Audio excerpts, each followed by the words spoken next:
मेरा नाम प्रीत है और ये घटना जो मेरे साथ घटी है ये एक बहुत ही सच्ची घटना है। ये घटना मेरे साथ तब घटी है जब मैं हॉस्टल में रहकर इंजीनियरिंग की पढ़ाई कर रहा था। उस समय मेरे पास दोस्त बहुत थे, लेकिन दीपावली का दिन होने के कारण मेरे कुछ दोस्त घर चले गए थे। मेरे साथ बस इक्का दुक्का फ्रेंड बचे हुए थे, बाकी एक गेटमैन था। दिवाली के एक दिन की पहले की बात है। मेरे जो एक दो फ्रेंड बचे हुए थे वो भी चले गए थे और शाम को 4 बजे गेटमैन जो था वो मुझे चाबी देकर वो भी घर चला गया था। अब ये पूरे हॉस्टल में सिर्फ मैं ही एक बंदा बचा हुआ था। हॉस्टल इस समय बहुत ही सुनसान और डरावना सा फील हो रहा था, लेकिन मैं फिर भी हिम्मत करके उसमें रुका था, क्योंकि मेरी जो कुछ क्लासें थी वो छूट गई थी, उसे पूरा करना था हमें। और मेरे घर वालों ने भी कहा था कि तुम वहीं पर रहो, क्योंकि तुम्हारी क्लास छूट गई है तो तुम्हें उसको पूरा करना है। उस समय मेरे ऊपर भी पढ़ाई का बहुत जुनून सवार था, तो इसीलिए मैं भी आना नहीं चाहता था। दीपावली के एक दिन पहले की रात, उस दिन हॉस्टल में मैं अकेला था। दूर दूर तक सन्नाटा छाया हुआ था, यहाँ तक कि गेटमैन भी अब नहीं था। मैं डेली की तरह नॉर्मली खाना खाया और 10 बजे तक पढ़ाई करने के बाद मैं अपने रूम में सो गया। अभी रात के लगभग दूसरा पहर हुआ ही था कि तभी अचानक मेरी नींद खुल गई।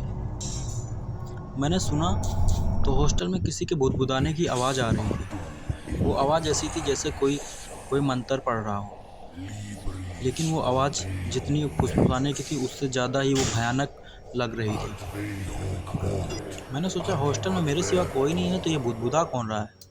वो भयानक सी आवाज़ सुन के मेरा शरीर का रोंवा काँप उठा और मैंने अपने ऊपर कंबल से ओढ़ लिया।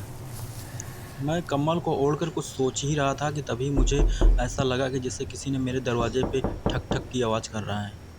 वो आवाज़ 3 से 4 बार वो आवाज़ ठक ठक करने की आई, लेकिन मैंने दरवाज़ा नहीं खोला। अब मैं और डर गया था और सोच रहा था कि कौन हो सकता है। मैं बाहर नहीं जाना चाहता था क्योंकि मैं बहुत डरा हुआ था। थोड़ी देर बाद सब नॉर्मल हो गया और फिर मैंने अपने चेहरे से कंबल को हटाया। मैंने देखा तो सब नॉर्मल था, लेकिन तभी थोड़ी ही देर बाद फिर वही आवाज़ आना शुरू हो गया।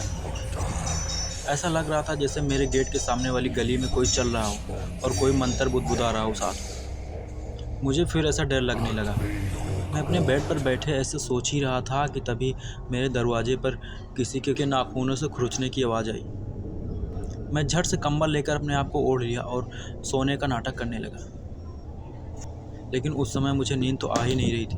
वो कभी नाखूनों से खुरचता तो कभी हाथ से अपने जोर जोर हाथ से उस दरवाजे पे पीटता, लेकिन मैं खोल नहीं रहा था। लेकिन हद तो तब हो गई जब उसने मुझे मेरा नाम लेकर उसने पुकारा। उसके मेरा नाम लेते ही एक हार्ट अटैक आने जैसा मुझे फील हुआ। इस समय मैं बहुत ज़्यादा डर गया था, मैं आपको शब्दों में बता नहीं सकता। मेरे दिल की धड़कन इतनी बढ़ गई थी, मेरे माथे पे पसीने आ गए थे, मेरा हाथ पाँव पूरा कांप रहा था। मैं सोच में डूबा हुआ था कि वो कौन है और इसको मेरा नाम कैसे पता चला। वो इस समय बहुत गुस्से में था और मेरा नाम लेके मुझे पुकार रहा था, कह रहा था, बोल रहा था, प्रीत दरवाजा खोलो, देखो मैं तुम्हारा बाहर इंतजार कर रहा हूँ। वो काफ़ी गुस्से में लग रहा था और दरवाजे को पीट रहा था, लेकिन मैं इतना डरा हुआ था कि मेरे मुंह से कुछ आवाज़ ही नहीं निकल रही थी।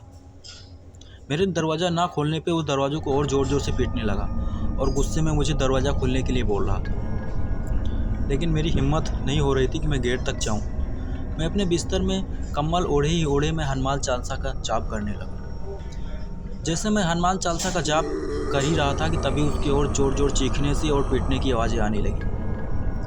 मैं उसी कंबल में ओढ़े हनुमान चालीसा का जाप सारी रात करता रहा। तो कम से कम आधे घंटे तक ऐसे ही चलता रहा। वो चीखता रहा और दरवाजे को पीटता रहा। फिर उसके बाद अचानक से सब कुछ नॉर्मल हो गया और उसके बाद सुबह तक सब नॉर्मल ही रहा। सुबह दिन हुआ, मैंने खिड़की से देखा तो हल्का हल्का उजाला आ रहा था। तब जाके मेरी जान में जान आई और मैंने एक सुकून की सांस ली। फिर मैं डरते हुए दरवाज़ा खोला तो बाहर कोई नहीं था, लेकिन उसके खुरचने की और पीटने की जो निशान थे वो अभी भी दरवाजे पर थे। सुबह ही गेटमैन को फ़ोन किया और उसको बुलाया। मैंने उसको चाबी देते हुए और अपने साथ सारी घटनाओं को बताया और ले जाकर गेट पे बने हुए निशान को भी मैंने दिखाया। लेकिन ये बात जब मैं उसको बता रहा था तो उसके ऊपर कोई ज़्यादा फ़र्क नहीं पड़ रहा था। ऐसा लग रहा था जैसे उसको ये सब बातें पहले से ही पता हो। और उसी दिन मैं घर वापस आ गया और मैंने ये बात अपने घर वालों को भी बताई। मेरे घर वालों ने तब से उस हॉस्टल में रहने के लिए मना कर दिया। मेरी इंजीनियरिंग तो हो गई है, लेकिन मैं दोबारा उस हॉस्टल में कभी गया नहीं। पता नहीं वो क्या था, आज तक इस बात का कोई खुलासा नहीं हो पाया।